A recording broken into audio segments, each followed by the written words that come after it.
wanted to commend you, Grant, by asking.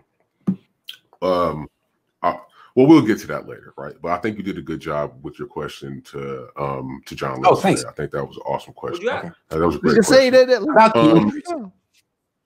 we're talking about the about training the camp soft because I tissue mean, injury. by the end, no one had asked about it, and I said, John, been a lot of soft tissue injuries in training camp. Is that something that you feel is just a fluke, or is it something that you've examined and feel like you could have done better, or if you're in the same position next year, would there be things you would do differently? And he said, yeah, I mean, we felt that we'd rather have 80 people on our team than 90 in training camp because of the logistics of having all those people in a locker room, but having only 80 people meant more people had to run more. And they were down to 75 because they injured people. And he was basically saying also that the urgency of the season starting in 2 weeks kind of had everyone going 110 miles an hour.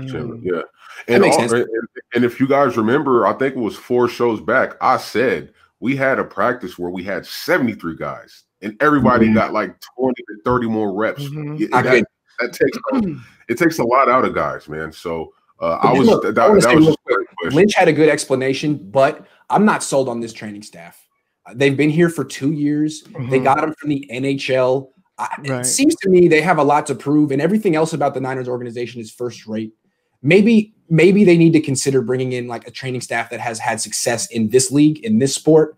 I'm not saying you fire an entire staff after 15, 16 months, but they have a lot to prove. To me, they haven't done much.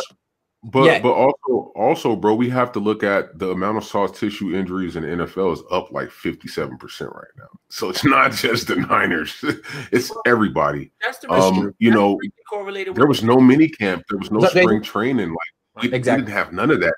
They had 8 practices, bro, and went straight to pads.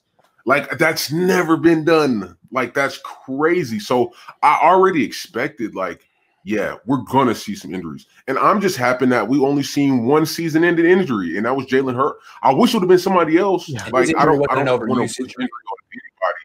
The thing is, I think if they could do it again, I understand certain players had to carry a bigger workload, but it shouldn't be your starters.